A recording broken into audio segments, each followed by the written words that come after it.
On a flight back to Korea, renowned Dr. Kim Jun-young is approached by a flight attendant who asks him to autograph a magazine featuring him on the cover.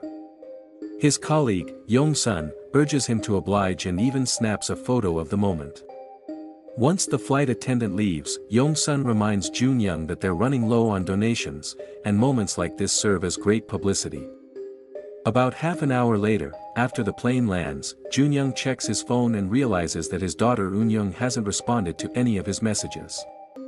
At that moment, Eun-young is walking through the city with two friends after school. They tease her, doubting her claim that her father is famous, and poke fun at how he never shows up for her birthday or does ordinary things with her like going out for lunch. Feeling upset with her dad, she ignored all of his calls. At the airport, Yong-sun grows increasingly annoyed as Jun-young continues to downplay his celebrity status. Despite being offered business class tickets by the UN, Jun-young had declined them.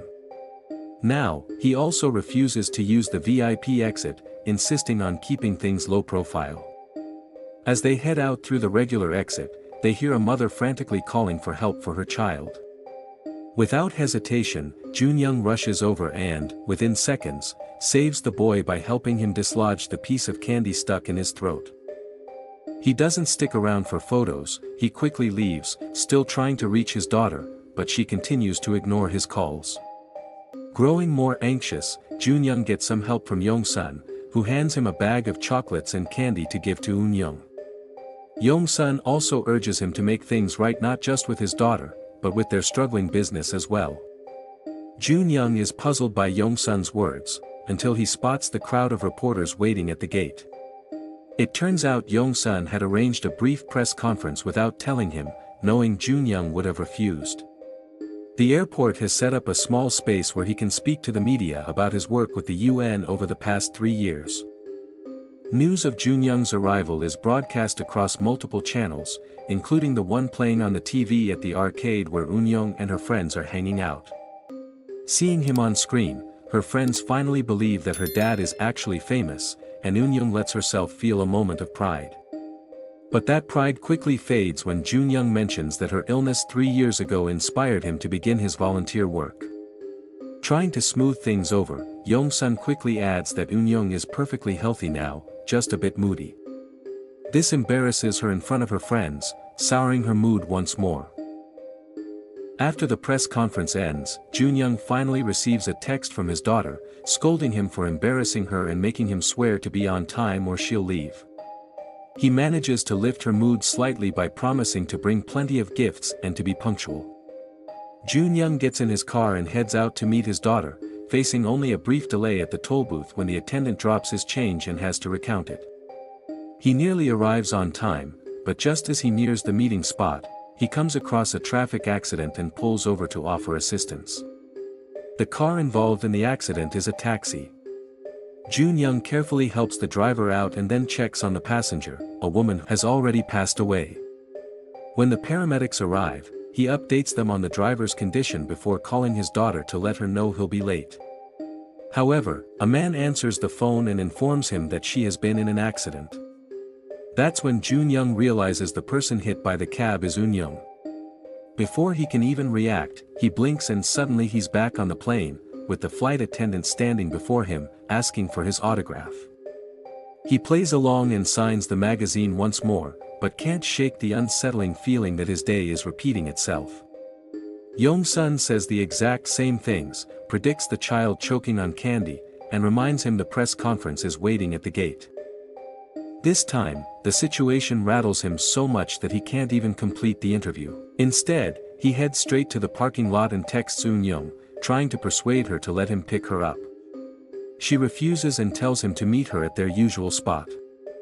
He starts driving, repeatedly trying to call her, but she doesn't pick up. By the time he reaches the toll booth, his anxiety is so high that when the clerk drops his change, he impatiently leaves without waiting to collect it. Unfortunately, when he arrives at the accident scene, it's too late. Eun-young has already passed away. As Jun-young collapses to his knees beside her, the day resets once more. This time, he's determined not to repeat the same mistakes. He rushes out of the regular gate. Grabbing the boy's candy with him, and instead of passing through the reporters, he takes the VIP gate straight to the parking lot. He messages Eun-young to cancel their meeting, which leads her to call him, pouring out her frustration about him being a distant father. She tells him she'll wait for him until he arrives, then hangs up. Worried, Jun-young speeds off in his car, breaking the speed limits and even driving through the toll booth without stopping to pay. In his rush, he takes a one-way street and ends up blocked by a car coming the other way. By the time he finally gets through, he's late once again. The day resets, and this time Jun-young storms out of the airport, driving recklessly like a maniac. Now aware to steer clear of the one-way street, he still crashes into an alley and has to reach the accident site on foot, causing another delay. When the day resets again, realizing that talking to his daughter is futile, Jun-young takes the cab driver's phone and memorizes his number. On the next reset, he calls the driver to warn him about the impending accident, but the driver simply hangs up. This time, speeding out of the airport, he takes some unfinished roads and arrives at the scene a few minutes earlier only to witness the exact moment his daughter is struck by the cab. Jun-young breaks down beside the body, but suddenly a man grabs him and reveals that every day repeats the same way except for Jun-young. The man is Lee Min-chul, one of the paramedics Jun-young spoke to after the first accident. While his co-worker was attending to the driver, Min-chul had looked inside the cab and discovered that the woman who had died was his wife, Mi-kyung. Before he could even process this, the day reset for him too. He tried calling his wife, but she didn't answer. After several resets spent trying to arrive at the accident scene earlier without success, he began using the resets to search for her instead, but none of her friends knew her whereabouts. However, he noticed that with each reset, Jun-young behaved differently, and this time was the first chance he had to approach him before the day ended. With only a few seconds remaining, Jun-young suggested they meet and talk once the day started again. In the next reset, the two men meet on a deserted road and exchange their experiences. Realizing that preventing the accident itself is impossible, they decide their best chance is to stop their loved ones from arriving at the scene altogether. When the day resets, Jun-young attends the press conference, hoping to reach Eun-young since she won't answer her phone. She watches him on TV announcing that he's changing their meeting place to Central Park, which embarrasses her in front of her friends once again, causing her to ignore him. After the conference, Jun-young calls Mi-kyung, who had been avoiding Min-chul's calls following an argument, but she picks up when Jun-young calls. He tries to warn her about the accident, but it's too late. She's already getting into the cab, and moments later, the accident happens once again. The day resets once more, prompting the men to try a new approach.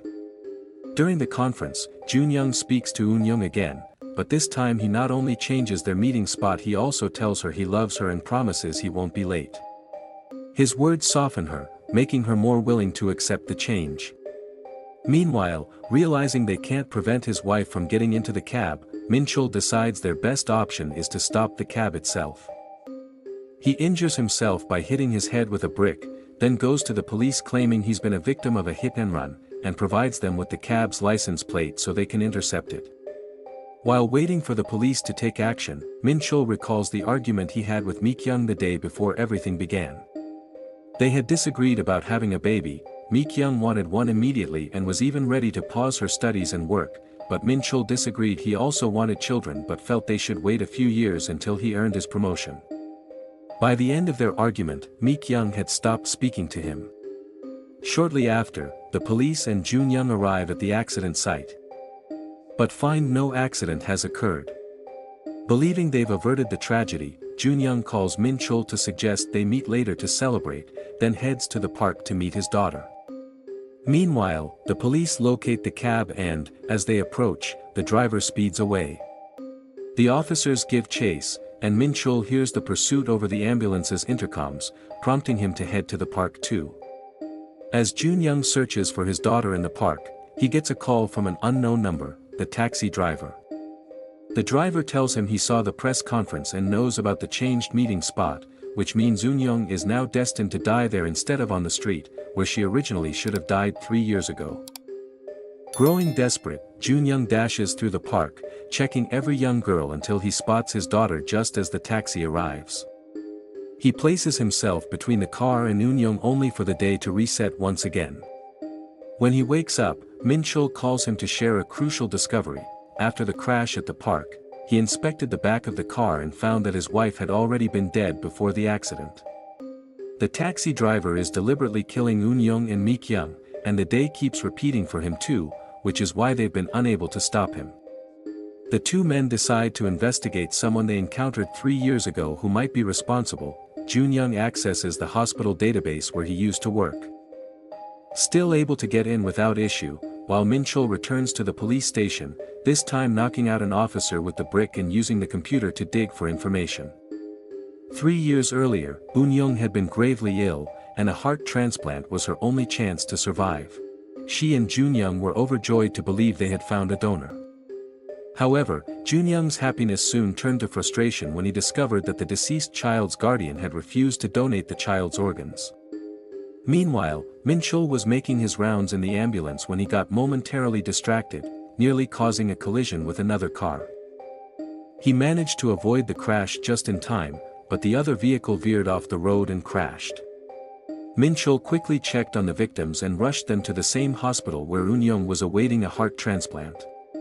In the present, a group of police officers arrive at the station and arrest Min-chul.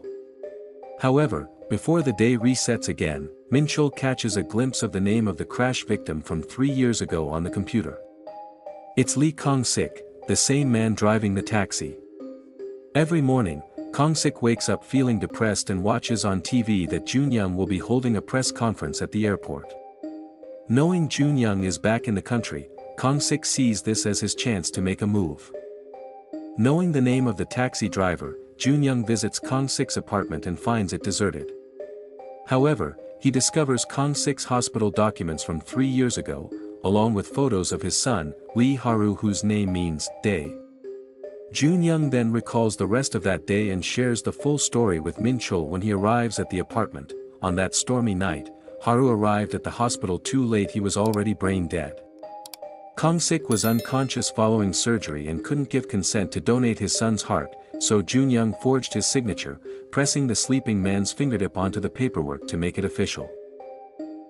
Upon hearing this, Min-chul punches Junyoung for his actions, and now they have no choice but to wait for the day to reset as a grieving Kong-sik speeds off, determined to kill Eunyoung once more.